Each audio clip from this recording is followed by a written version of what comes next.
Hello, my name is Tim Clark. I'm with Swerker & Moore. I'm here to introduce our keynote this morning, Sandy Markwood. Sandy Markwood is the CEO of the National Association of Area Agencies on Aging, where she provides policy and programming support in areas related to aging in counties and cities across the United States. She has a bachelor's degree in American history with a specialization in urban regional development and a master's degree in urban and environmental planning with a specialization in social planning. Sandy has 30 years of experience working on aging issues and on development of aging programs and policies at the national and local level. She also has more than 35 years of experience working on the local, city, county, and regional governments to promote services that empower citizens of all ages and communities at large to be livable across the lifespan. Please give a warm welcome to Sandy Markwood.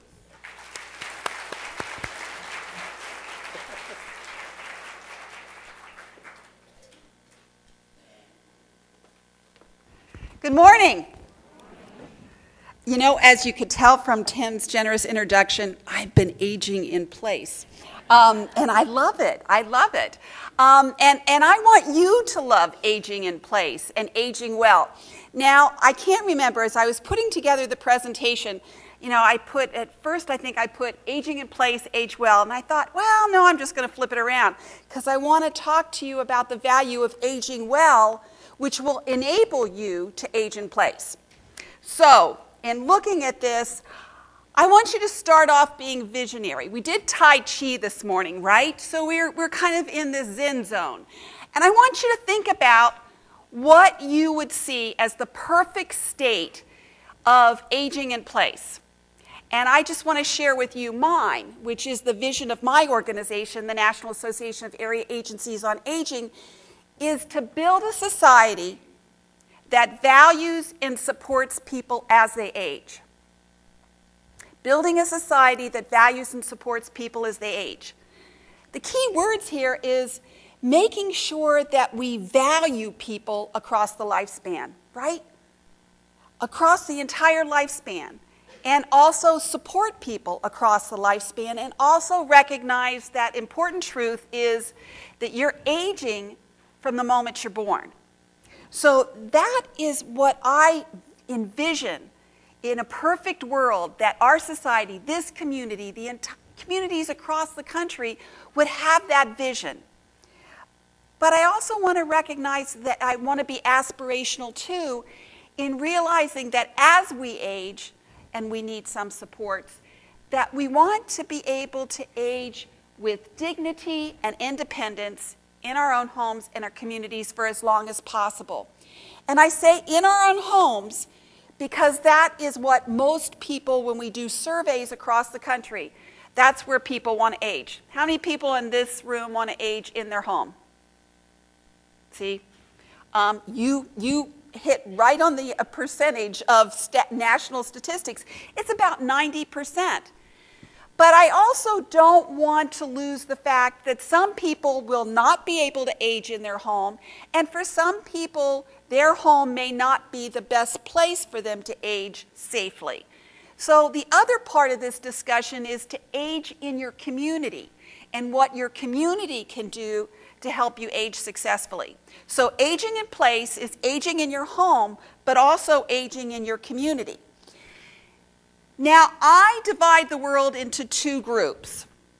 Those people who are old, and let's face it, you know, at some point that is an aspirational term to be old, however you define it, at whatever point you define it. If I go into a senior center and I ask, what do you think is old? And I start out, just for giggles, 50. And of course, nobody raises their hands. 55, 60, 65, 75, 70. It's not until I get to 95 to 100 that I'll have a couple of hands go up. You know, because age is an attitude as well as a number.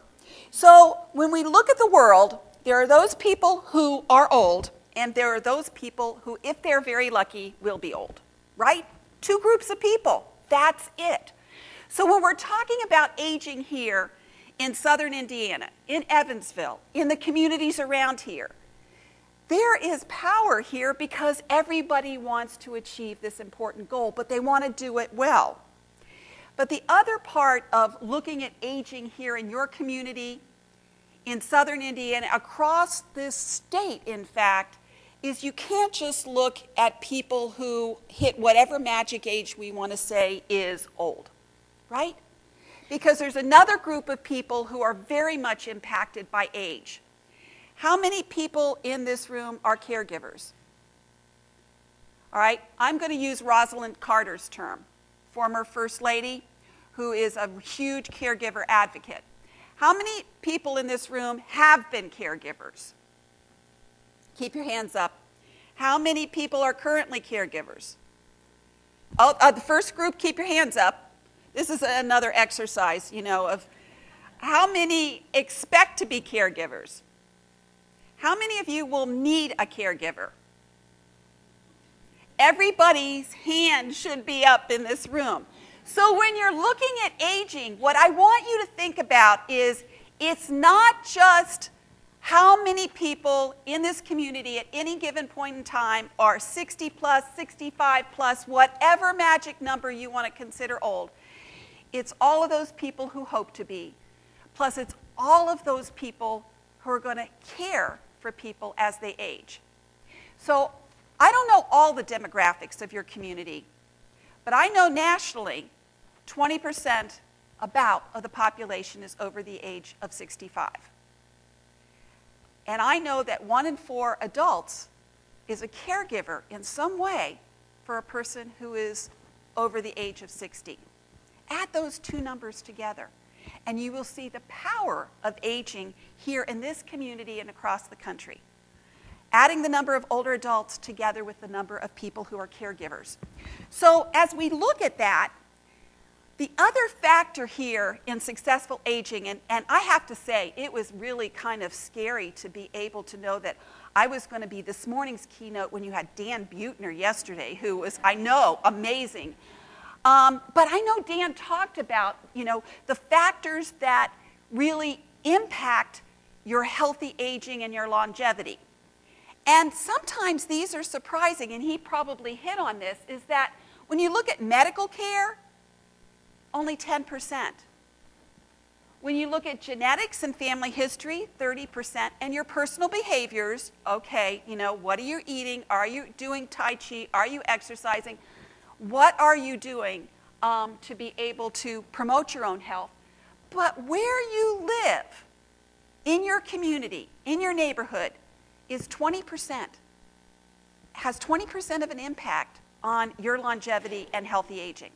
So where you live is really important in aging in place. So now I'm going to ask you Jeopardy questions. We got your body moving with the Tai Chi, but I want to get your mind moving. How many, you have a piece of paper? If not, you're going to have to do this mentally. I'm going to ask you some statistics, and I want to see who's right. Okay? How many older adults have at least one chronic disease? I want you to write these down, and then we're going to see who's close. How many older adults have at least one chronic disease? How many millions of older adults are living with diabetes?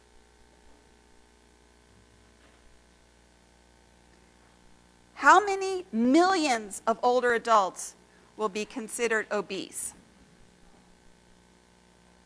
And how many millions of older adults have arthritis? Okay? You ready? If I was the Jeopardy guy, I would play that wonderful music. Okay, I'm just going to see who's close on this. What was your answer about on chronic diseases? 90, what else do I got? 80, 60. The 80 and the 90 are close here. When you're looking at it, 2 out of 3 older adults have at least one chronic disease. 2 out of 3. And when you hit 75, 85, you have multiple chronic diseases. How many millions of older adults have diabetes? Here, numbers, just throw them out. 14 million, 1 in 4, have diabetes. How many are considered obese? 21 million. 1 in 3. How many million have arthritis? 26 million. 26 million. Did those numbers startle you at all? Now, those are things that, you know, are when we're looking at that chart before, are impacted by family and genetics and things like that, but personal behaviors. But they can also be impacted by where you live. One more time. How many older adults don't participate in any regular physical activity? None. 0. How many older adults have an unhealthy weight? How many fall each year? And how many older adults have had no flu shot in the past 12 months? Okay. Ready? All right. No physical activity, and I'm talking about in the 65-74 age group. I should have given you that caveat. How many? No physical activity. Ready? 73%. Yikes! 73%. How many have an unhealthy weight? I'm not talking about just a couple of pounds, ladies. I'm sorry. You know, I wake up every morning with that, oh, how can I get rid of that last 5 pounds? But no, I mean, I'm really an unhealthy weight. 61%. These are CDC numbers. How many older adults fall each year? 35%. That's huge. And how many people don't get their immunizations, their flu shot? 32%. 32%. So here are the numbers. Again, if you're a visual person like me, sometimes you need to see them. But this is concerning, because when we're looking at aging well, these are numbers that we need to know. These are things we need to consider, because when we're looking at diabetes and obesity and arthritis, these are things that we need to make sure that people have the ability to address in their community, and chronic diseases as well. But then also when we're looking at these list of statistics, physical activity. And I'm going to talk about this. Is there a place in your community that you feel safe, secure to do physical activity, which will impact your weight? Also, fall prevention is not just an individual issue in your own home and community. It's something that your community can address. Clinical depression, which is something that we don't talk about in general in our society, especially when we're talking about older adults, but it's real and it's out there. And there's growing statistics of older adults and suicide, which is very concerning. Flu shots, and also this last part, and I'll hit back on that. 20% of people are taking medications that aren't suitable for them. 20%, 1 in 5 people are taking medications that aren't suitable for them. So these are all issues that impact you aging well. But I want to also look at celebrating the fact that despite all of those things, there are good things happening in aging. And we are in an active aging revolution, just because of our numbers and everything else. But this is the positive side, and we don't want to lose that, which is if you reach the age of 50, and I don't know, is 50 the new 20 or is it the new 30? Who knows? You have 30 more years of active living at least. But also when a person turns 50, they have half their adult life ahead of them. And also people who are 60 plus are happier, and they are also more purposeful with their lives. So despite all of those health issues that I threw up there, people are aging with optimism. And that's what we need to be able to harness as we're looking at aging in place and aging well. So I know Dan talked about people moving and living until over the age of 100. But that's not just in those special communities. When you look at this chart, baby boomers, hey, we're going to be hitting the 90-year-old mark in great numbers. So when we're looking about investing in aging well and investing in aging well in your communities, you have a long time that hopefully you will age well. So what you need to make sure is that you are maximizing that as much as possible. When looking at this, you can see there's a fourfold increase in the numbers of people who are going to be living to the age 90. But the other side of this, I feel like I'm doing, the good news and then the bad news. And I don't say that this is bad news, but it's something that we need to recognize is that as you age, you're going to need some help, most likely. As people hit 85 plus, over half of the people who hit that age can live and age successfully, but they're going to need some help to do it. They're going to need help from family. They're going to need help from friends. They're going to need help from the community at large. That may be their church. That may be the Area Agency on Aging. That may be the aging providers in this community, many of whom are here in this room. You're going to need a little bit of help to be able to do that successfully. So the other part of this is you can't deny the fact that you're going to age. And as we do that, if you need to plan for aging, you need to make sure that you're not in complete denial, as this gentleman is, though he's doing a really good job of riding that bike. And from a baby boomer perspective, how many people in the room are baby boomers? I am. Okay, when I think about denial of aging, I still can see the Beatles crossing Abbey Road. But really, I know this is probably more of my future, right? So as we look at this, we need to recognize the fact that we've got all of this good news about aging. We've got some heads-up issues that we need to deal with to be able to age well. And we need to recognize that aging is a good thing. It's a good thing. And it's going to last for a long time if we are lucky. But this is my secret sauce. This is my secret formula for the fact that how can you age well? One is every single person in this room needs to think about their own aging and what you want. And being aspirational and visionary. What do you want as you age? What do you want to do? What do you want to be? How are you going to deal with any health issues that come up? Where do you want to live? And how are you going to engage in this community? You need to plan for that, just like you've planned for every other stage of your life.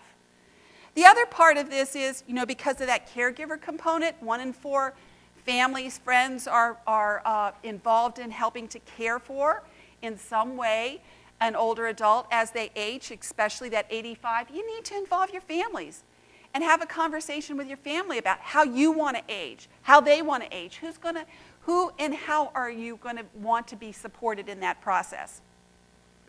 But this is this last point here is really what I'm here to talk to you about, is the fact that it's not just up to individuals, though that's a big portion of this. It's not just up to families, but the whole fabric of your community is really critical to how well you're going to age in place here.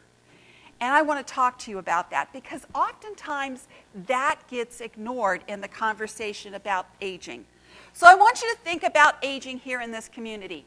We've gone, our organization has gone to communities across the country and held stakeholder meetings and town hall meetings, brought in lots of different people to really think about what do you want your community to be?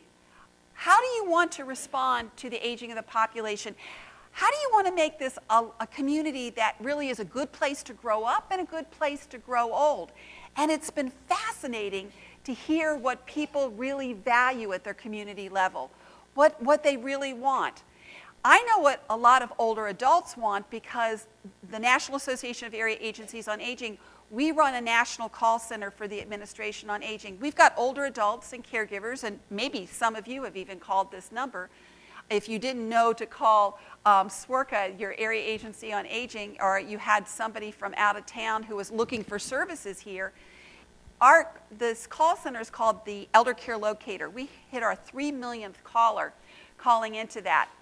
The top 3 issues that people are calling and looking for? What do you think the top one is? Caregiver? Keep going. Healthcare, keep going. That's all of these are on the list. The top one, though, transportation.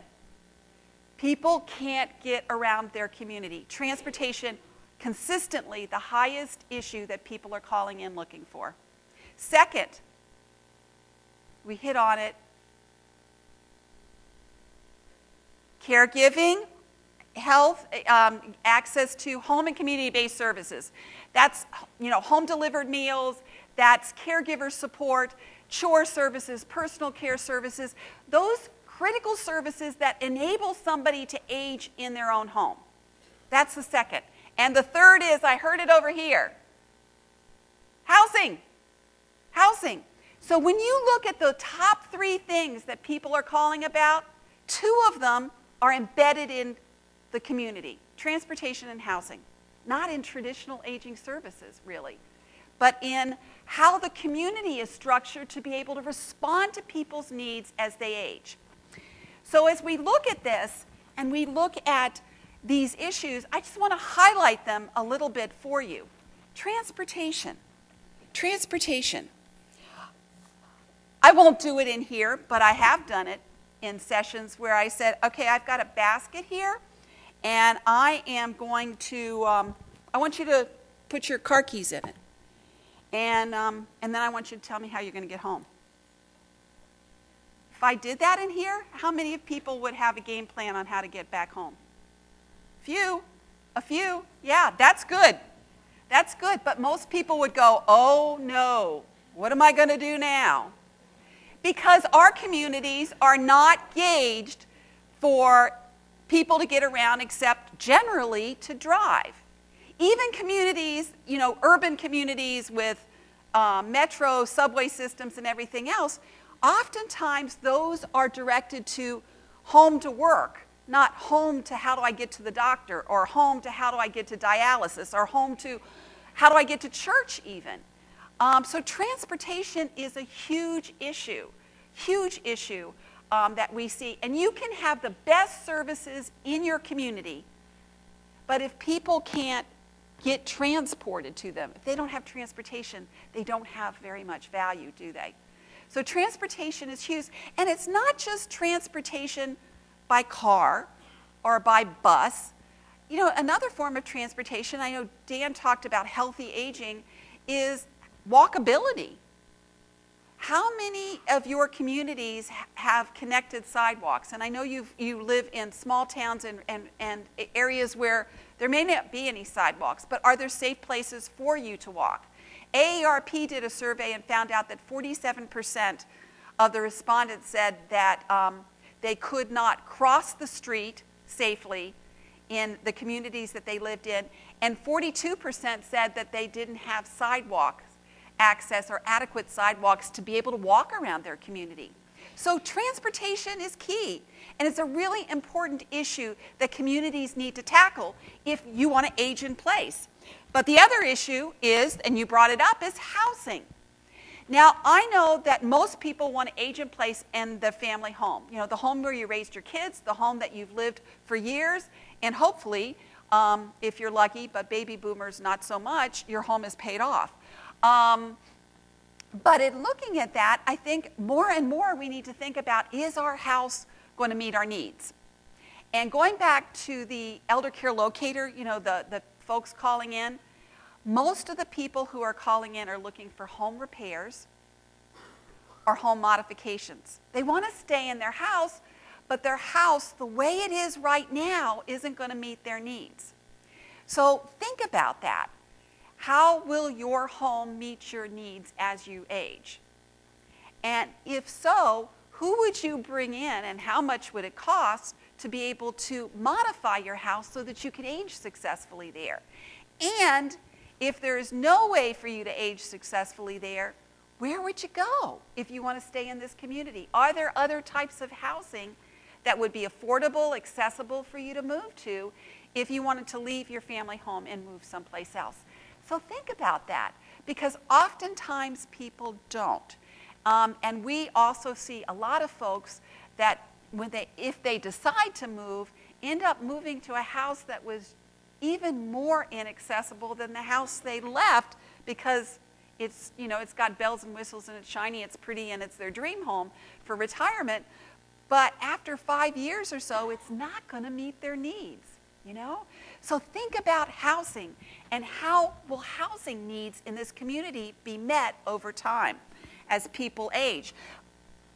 So it's transportation, it's housing, but also think about your community. And I have to say, I had the opportunity yesterday to walk around your waterfront and get a sense of the great bike trails and things like that you have. But I didn't get a chance to venture kind of off into the downtown area. I wish I would have had more time. But I think the other thing that we're looking at as people age, and if you don't want to drive as much, or you can't drive as much, because that's the other issue there, how do you connect to your community? How do you get to the grocery store? How do you get to the doctor's office? Are those things way off? Do you need to get on the interstate? Do you need to get in a car? Or as this community starts developing more types of infrastructure and more types of buildings, is there any way that you can get them clustered together so that you can create, if there's not one already, a sense of community, a sense of village, a sense of where people can come together and get the services they need without driving 5, 10, 15, or 20 miles to do that? That is a community planning goal that you all can help drive. So the other issue about aging in place and aging well is one that a lot of people don't want to talk about. It's the issue of economic security. Now, there have been some really startling things that have come out recently from studies that said that baby boomers only have $30,000 saved. During our lifetime, there are a lot of baby boomers in the room. Pensions went from defined benefit to defined contribution. So there's a lot of changes, and we had the Great Recession, and we had all of these issues.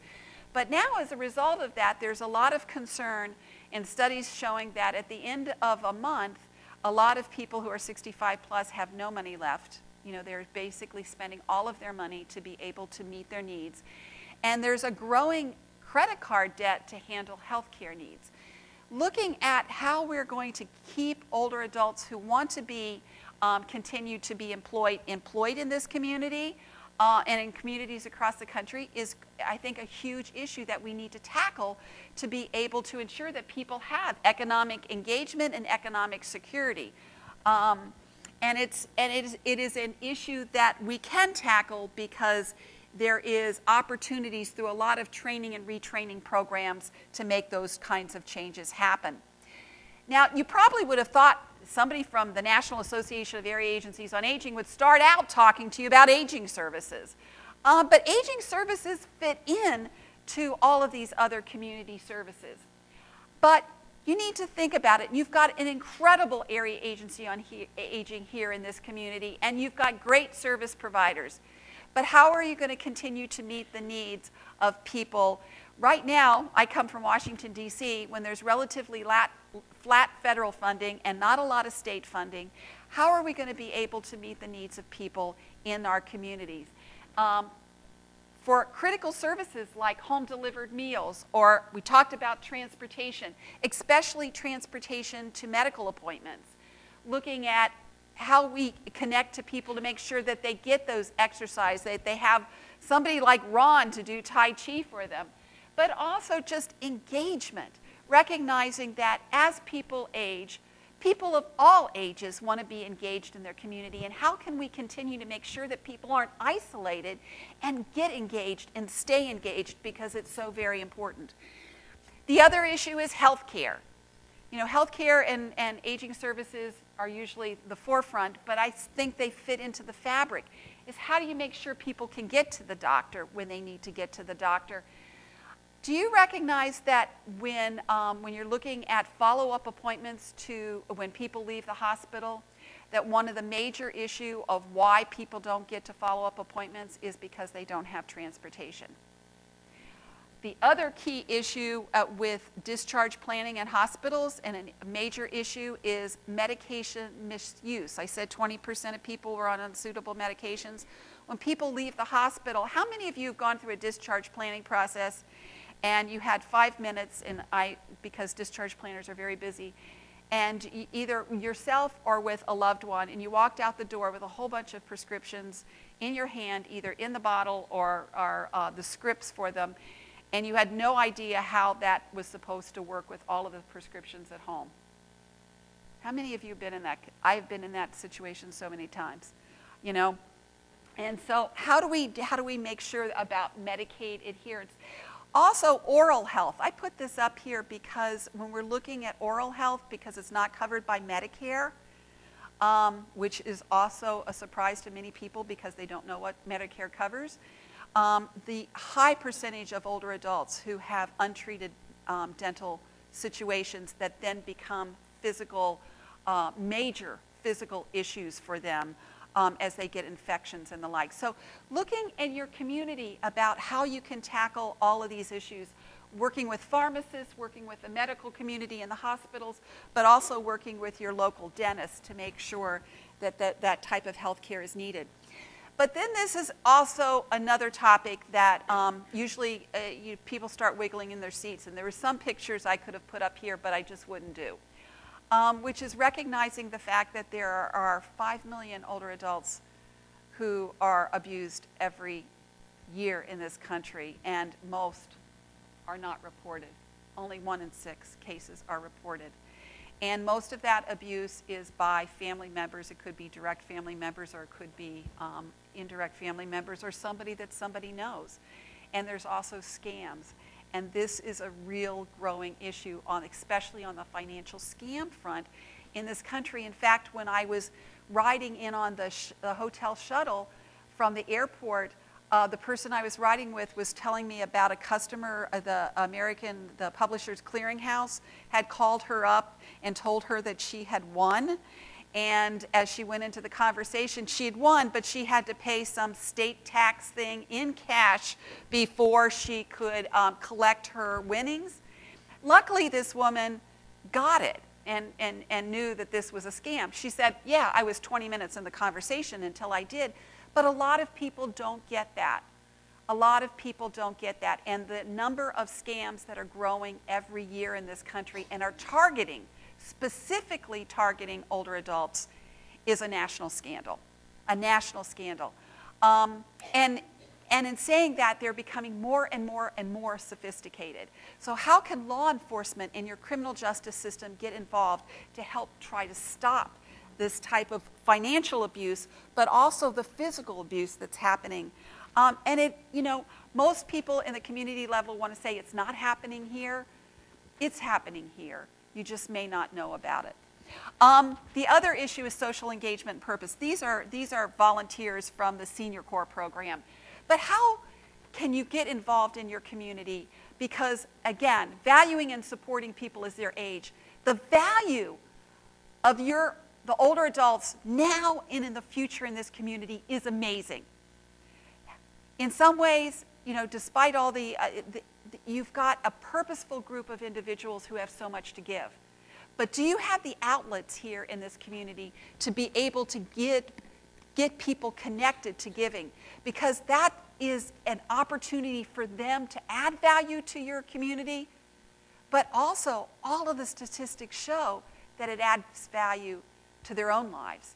It makes them healthier and happier as well. So I want you to think about that, how you purposely make sure that people in this community can be engaged. And this is the surprise here, is that all of those issues that I just highlighted, the transportation, housing, looking at different options and opportunities for all of that, this isn't just what older adults want and need. All of the surveys of millennials say they want the exact same thing. In fact, if you do a survey of the perfect house that a millennial would want, and an older adult would say, well, if I moved from my house, this is the kind of house I would be looking for, they are the exact same thing. I want a smaller house, little yard. For different reasons, older adults say, I want to travel, I want to do other things, I don't want to keep up with that. And the millennials say, I never wanted it to begin with. So when you're looking at this, the reason why I put this up here is when you're talking about trying to get your community behind having the opportunity to have these programs in place, it's not just age-friendly. It is age-friendly, but it's community-friendly.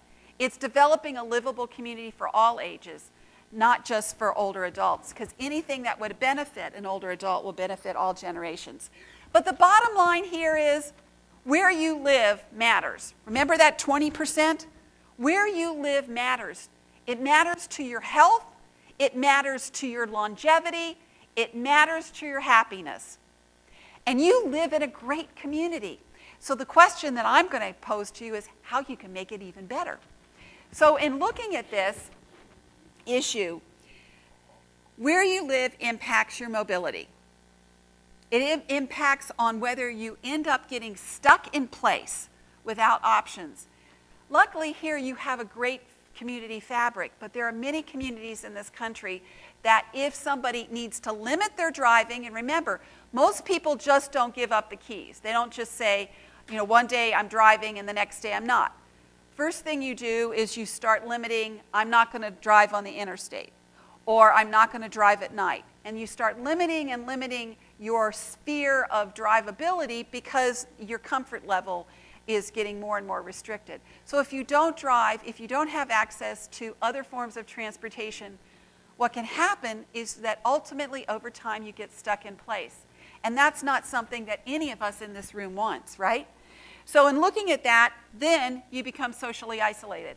And socially isolated, there are people that are stuck in their houses. We've seen them in the area agencies has seen them, where people just don't get out because they don't have the option to get out. Or maybe they get out because somebody will take them to church on Sunday, but that's it.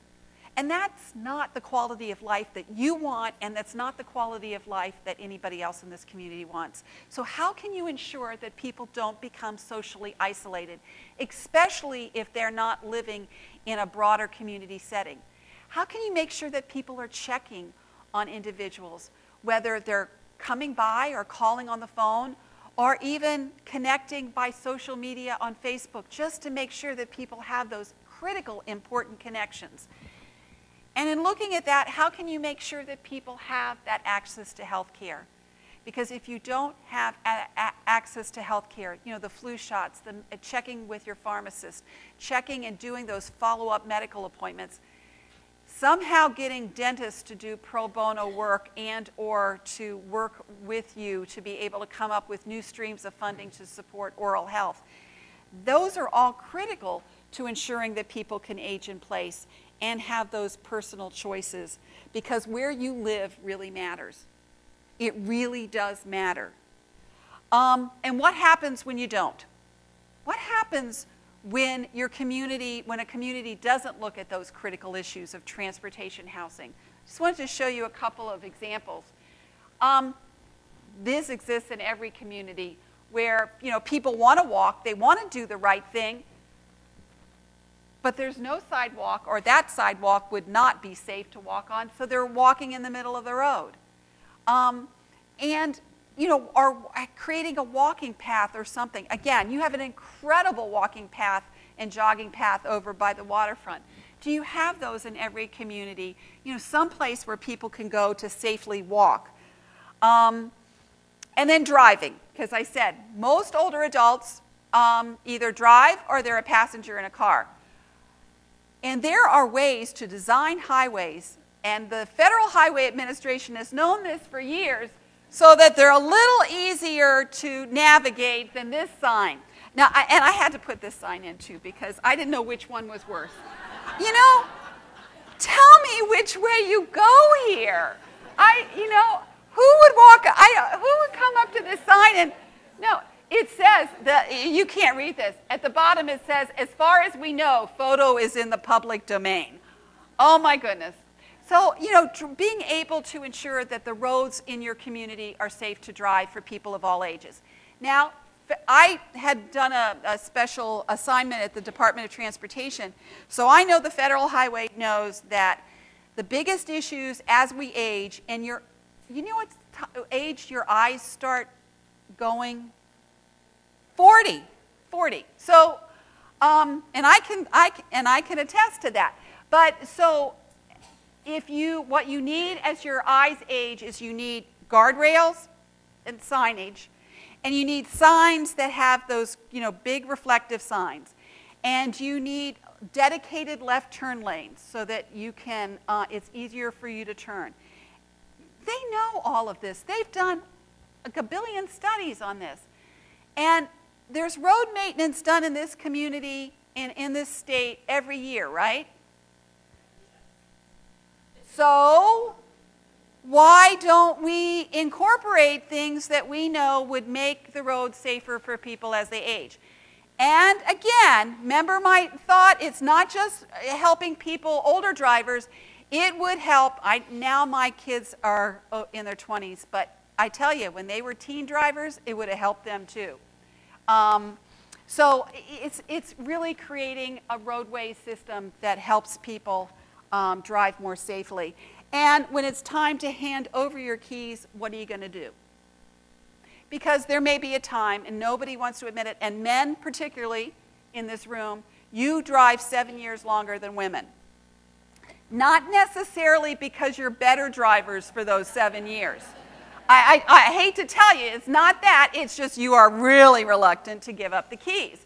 So if you are not driving, again, I don't have a basket that I'm going to collect your keys, but how are you going to get around? How are you going to get around? Do you have an active volunteer driver program here? Do you have other types of transportation? Do you have informal or formal mechanisms to be able to help ensure that you will not be socially isolated? You'll get to your medical appointments. You will be able to get around. And then the other issue here is housing. How are you going to maintain your housing? Remember I said with the elder care locator, most of what people wanted was home repair or home modification. Where do you think most scams are for older adults outside of the scams from Bermuda and India that calling you? No, they're home repair people. Home repair people. Do you have a system in this community that vets people who are better and have background checks to make sure that if you're going in to repair a home of an older adult, one, does the repair really need to happen? Because there are people who get new roofs that never needed a new roof. And if somebody is coming into the home, that repair is done well, and nothing is stolen from the house in the process. So home repairs are key and critical.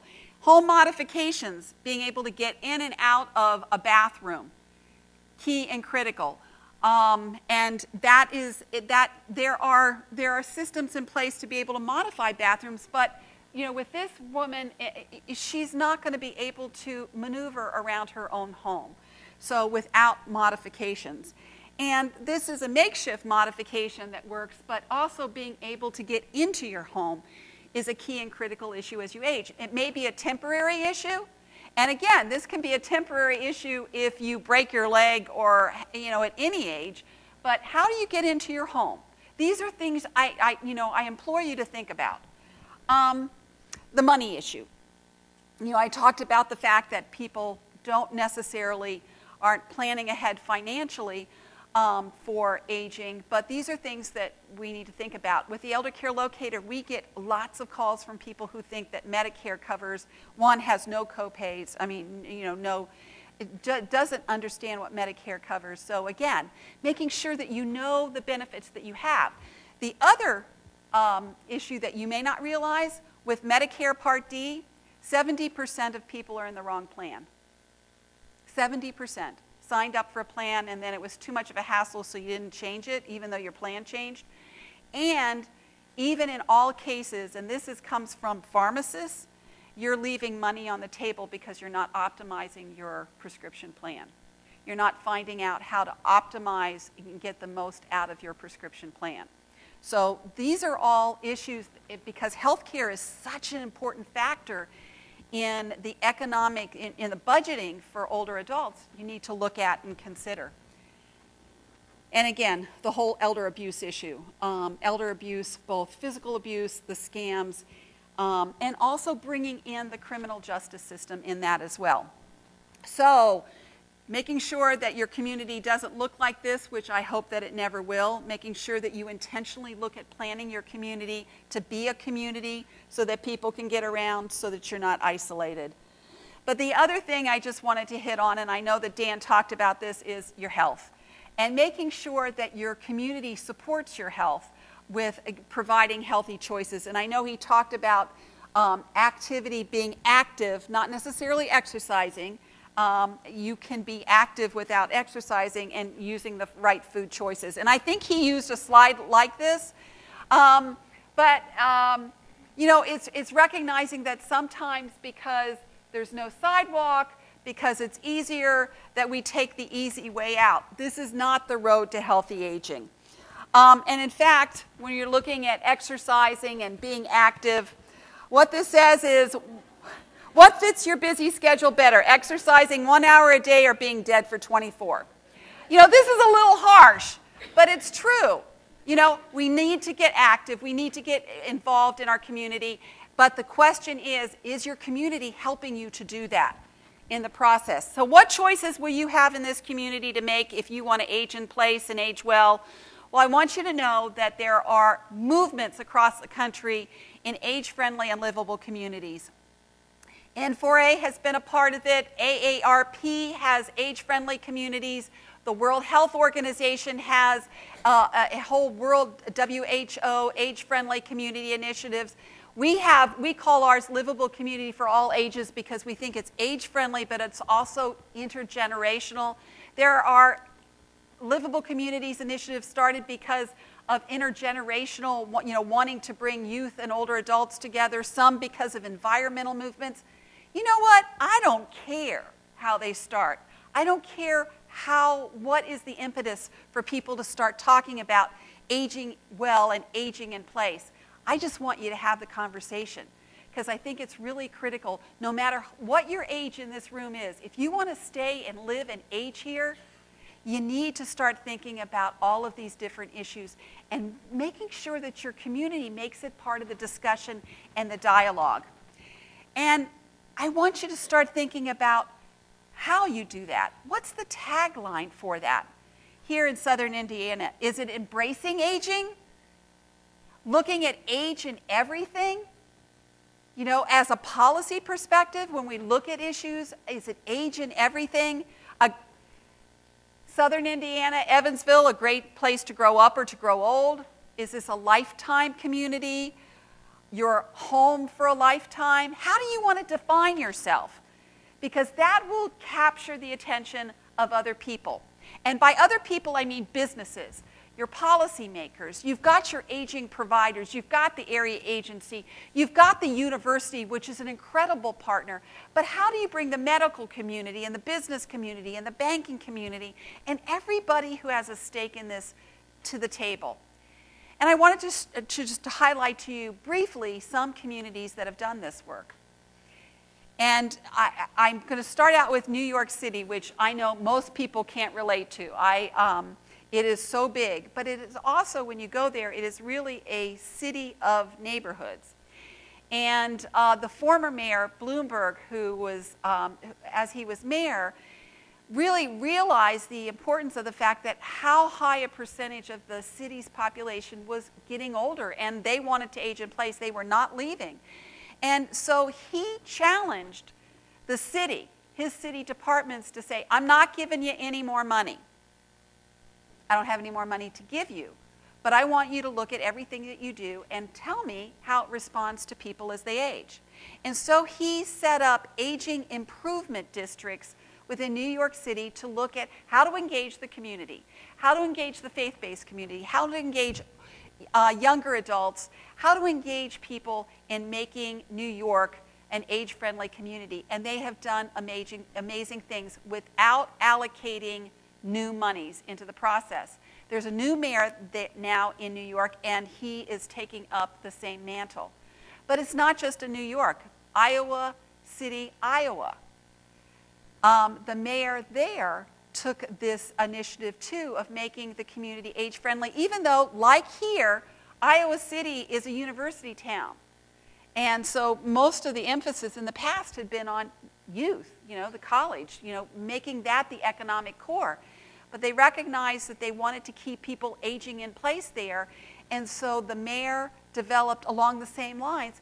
Let's look at everything that we're doing on transportation and housing and making sure it works for people who are not just 20, 30, who are 60 and 70. And he made a commitment to do that. He didn't know anything about the World Health Organization or AARP. He did it because it was the right thing to do, and he had enough older adults in the community that were behind it. Atlanta, Georgia, again, big city, but also if you've been there, a city, I was telling somebody last night, that city has been redone twice after the Civil War and with the Olympics, and they still never really designed it to scale, human scale.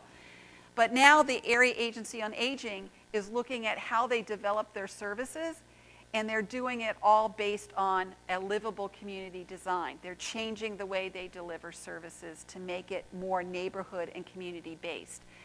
Charlottesville, Virginia, strong environmental movement, strong intergenerational movement, small town, lots of rural areas around that, has reconfigured the commitment not just of the public officials, but of every single nonprofit in that community to work together to make sure that what they do, whether it's in mental health, whether it's in the school systems, how do you incorporate aging?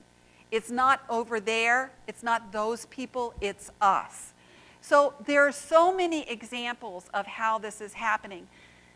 Over the course of the past year, N4A worked with 6 communities across the country to help them move their agenda forward. It was Miami Gardens, Florida, which worked on home repair issues, a lot of older housing there, and also worked at trying to make their businesses more age-friendly. York, Pennsylvania, small community, tackled the issue of ageism, how to make sure that people within the county government, but also within the community, looked at aging as an asset, but also tackled transportation issues as well. Santa Fe was looking at the cultural issues of aging in that community that has a lot of Latino as well as Native Americans. Looking at Larimer County, Colorado, was looking at the issue of mobility and housing options for people in that community that were affordable.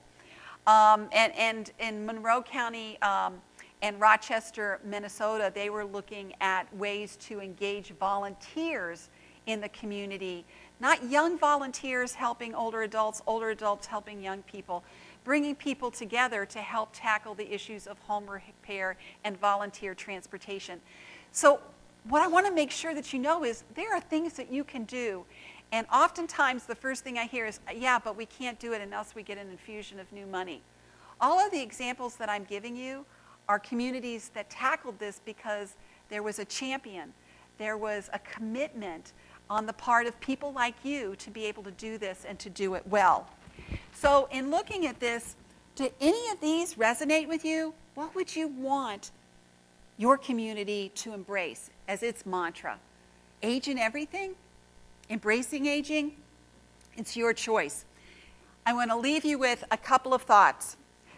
In the work that we've done now for over 10 years in creating livable communities, there's a couple of issues that we found that are helpful. Involve traditional and non-traditional sectors. It's not just people in this room. You all care about aging, but there's a lot of people that need to care about aging, and you're the champions to make sure that they understand that. Also celebrating racial and ethnic diversity, building relationships, honoring the fact that your community is unique, and building on that, not trying to be a cookie cutter. Valuing and celebrating aging, just like what you're doing here. Embracing longevity as an opportunity, recognizing how many people are going to live to 90? According to Dan, if you follow what the blue zones, you could live to 100, right? That's a long time. Let's embrace that and do it well.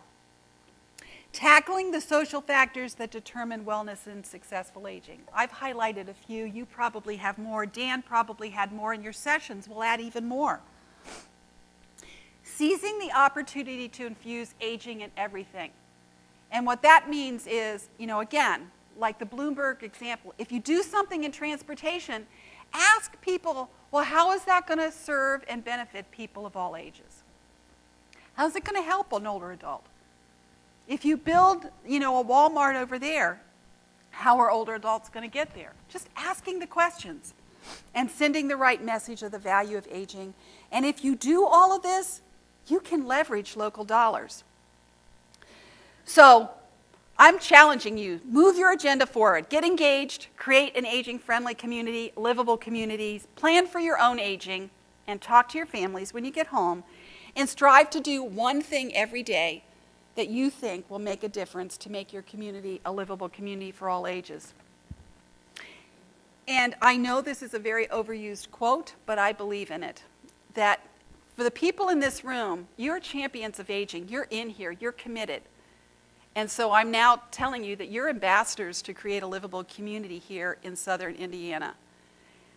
Never believe that a few caring people can't change the world, for indeed that's all who ever have.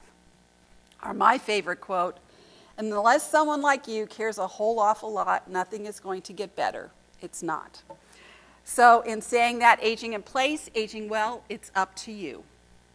And with that, I want to thank you. I'm very honored to be here, and I want to say that I was here 8 years ago. The impact that you all are having through the university partnership, through the Area Agency on Aging is so impressive. The caliber of commitment in this room is so impressive. It is just an honor to be here, and I can't wait to come back to see what you do. Thank you so much.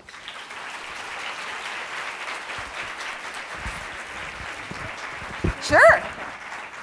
I'd be happy if to answer some questions if anybody has some, and please don't be shy.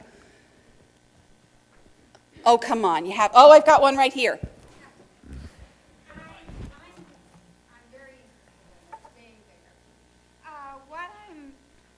I don't have good information on are the steps, the phases that people are going to be forced to deal with as they get older.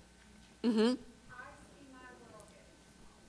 Mm-hmm. See less well, my brain feels like it's going to explode. Sometimes I can't make decisions quickly. And I want to do the things that are good for me and good for society. I question though, why do we all need to be 100 today? I don't know. Uh-huh. Sure. No, and the question is that you're trying to figure out the different phases of life and what has the most value. And your last point is a good one is, do we all really want to live to 100? I would say that from the phases of life is, I think, and you heard from Dan, and hopefully what I'd like to resonate is you need to define what it is, what successful aging would be for you, period. It's up to what you define it. And how long you live, really, it depends on your quality of life. The other issue, if we were in a session on health care and end-of-life issues, I could show you a statistic that says, we talked about increased Medicare spending or health care spending for older adults, and as if it rises, and it does rise somewhat over time, but it's more of a gentle rise until you get to the last 6 months of life.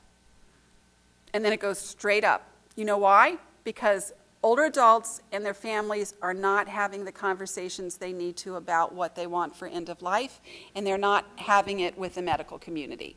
So that's another challenge that I would have. How, in this country, we need to figure out how we want to age well, but the other issue that nobody wants to talk about is how we die well, because that's part of life too.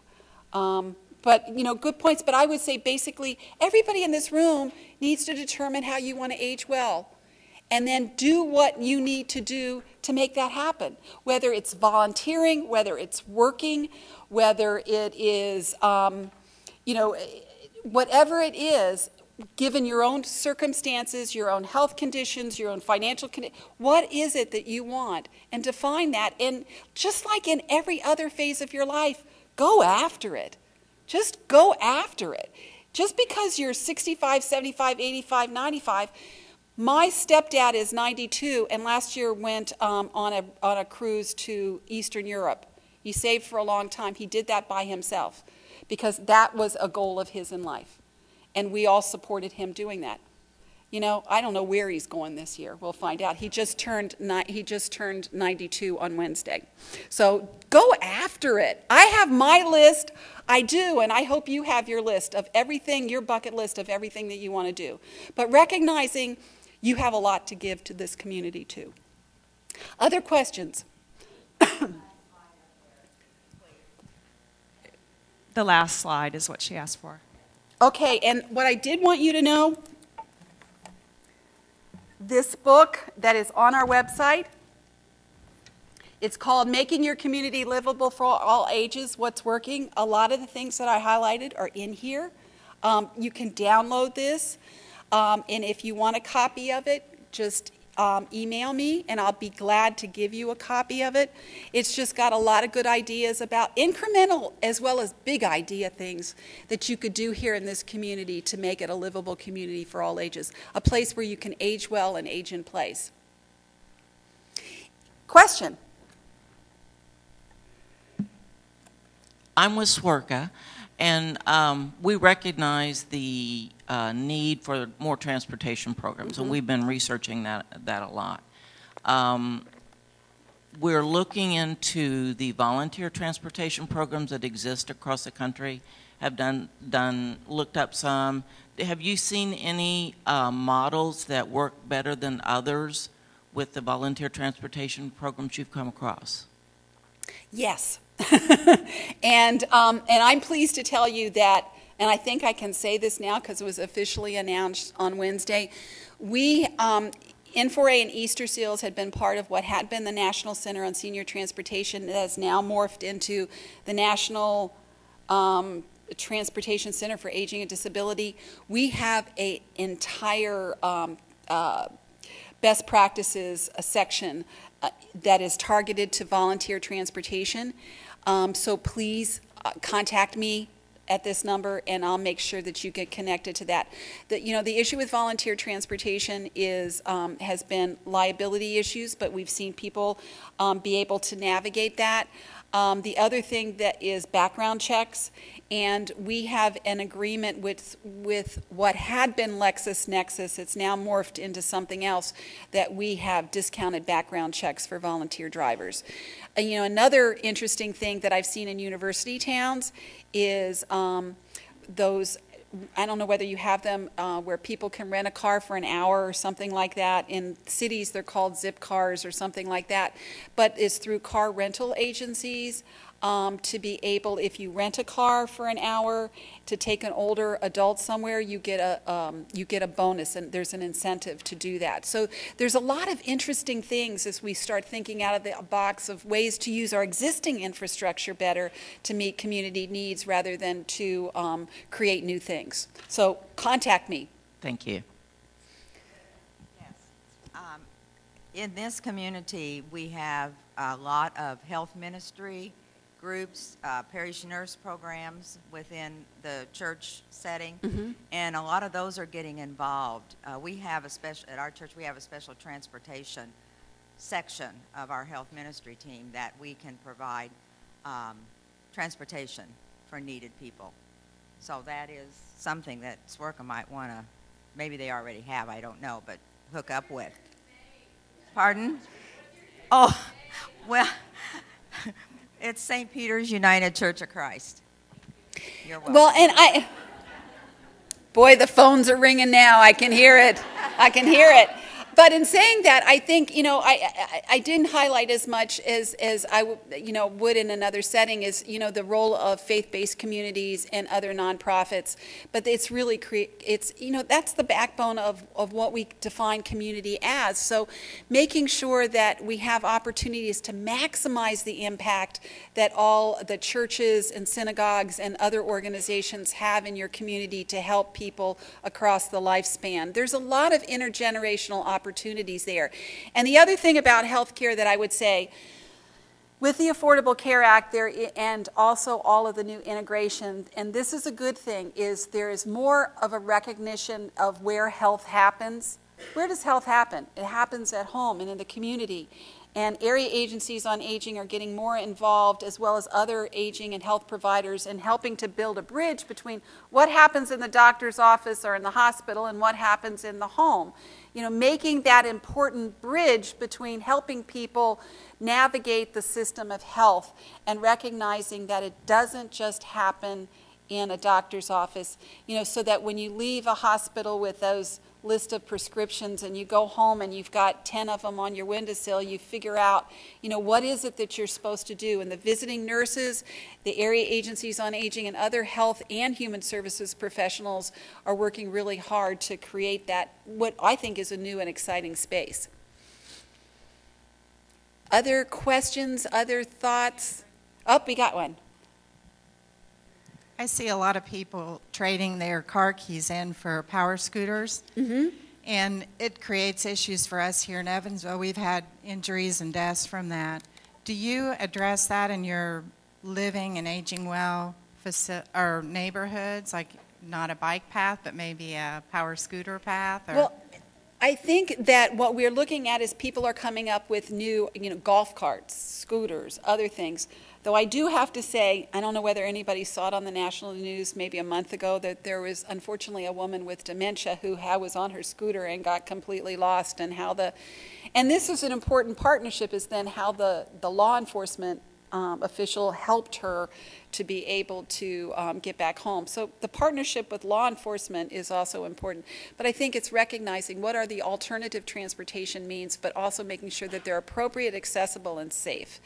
The other thing that I didn't mention, you know, talking about livable communities for all ages, is we are also now a part of a new initiative that's starting on looking at how you can make your community dementia friendly, recognizing that the high statistics of people as they age who get dementia, and how we can deal, you know, with that issue too, how you can, and that's important for caregivers, having been there myself of someone, a loved one with dementia. How can you not only create a livable community for all ages, but also one that people who are living with dementia can live well as long as possible in the community setting too. So lots of exciting things happening for you all to tap into. We've got another question, and if I need to repeat the question, if you can't hear, just holler, and I will be happy to do that. Go ahead.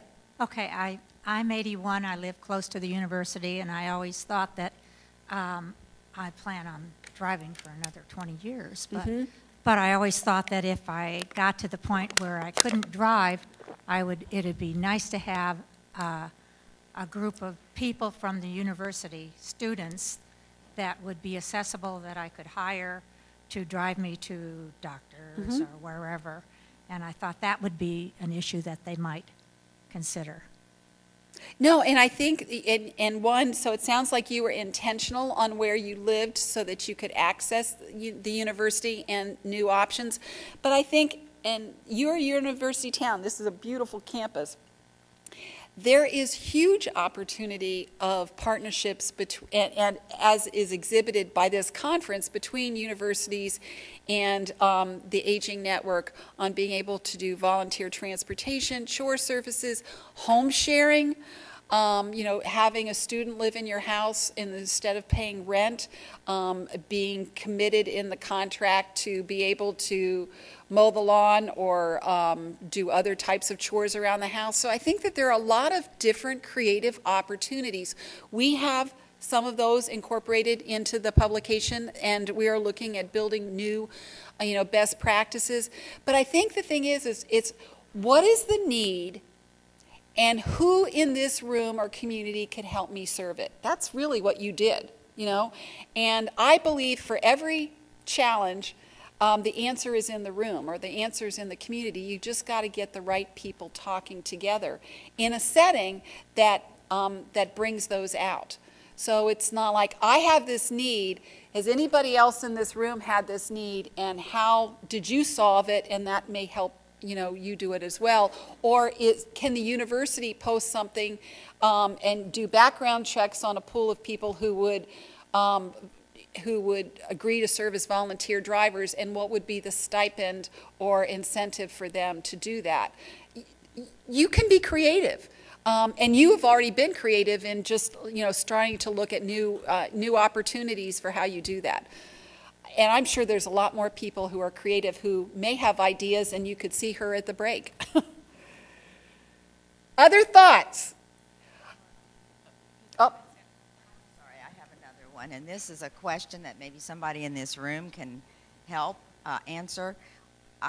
We've been aware for a long time, and of course my friend here and I, we've done public health nursing in the past. We're retired now, but there's always seems like an issue with Medicaid cabs. A lot of people have been taken up by Medicaid, the elderly, because of the increased ability with Obamacare, which that part of it has been good. But they always say they have so much trouble with accessing the Medicaid cab. They're either they don't respond or they're too late. I don't know always whether these people are following through with the steps that they need to in order to access the Medicaid cab. I can't always be sure of that, but is there somebody maybe with SWRCA that can help with why this is such an issue? Do we not have enough of them for people to access? Does anybody know? Nobody knows?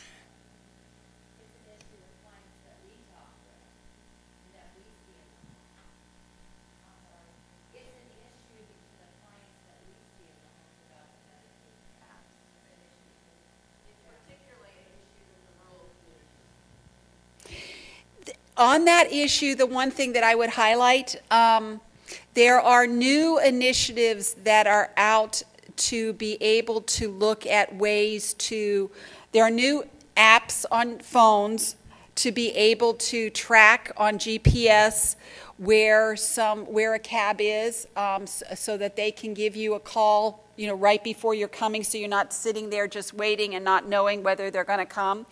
There are also we're trying to work through our national system, our national senior center system, about ways to do sensitivity training for drivers of cabs or other types of transportation means, so that they understand that if they're picking up an older adult, or especially somebody with mobility issues or cognitive issues, how to respond in those situations. But I think the thing is and looking also, I'm not sure who holds that contract, is looking at how you can strengthen your contracts to be able to minimize some of the problems that you were just highlighting. So I think the thing is that, again, if you've got a problem, is sitting down and figuring out with the transportation providers, whether it's just Medicaid, maybe it's, a cab system in general. I don't know whether you have Uber systems kind of popping up here, but they're popping up all over the country where people are doing that as another means of creating personal revenue. We're seeing a lot of students doing that in the Washington, D.C. area as a way to gain extra revenue. But again, you need to make sure that if they do that, that it's safe in a protected way to do that. But what we're seeing is the Ubers are actually a less expensive option than cab systems. So, where are the gaps in services here or needs in the community, and trying to figure out whether through the existing system of providers or through the creation of kind of new, volunteer entrepreneurs, that you could create opportunities to be able to meet those needs in new and different ways. I mean, I think that that's what New York was doing, and Iowa City was doing, and Atlanta's doing. Again, it's not in none of those cities, in none of the communities did they get an infusion of huge amounts of new money. It's how can we use the resources we have, public, private, and nonprofit, and personal, better. Thank you, Sandy. What a great dialogue that we can have. And thank you. And thank you for helping us think about how we can look at developing our own aging plan, and at the same time looking at how we can make our communities great communities to grow up and to grow old. So thank you, Sandy. Thank you. Enjoy your break, visit the exhibits, and we go to our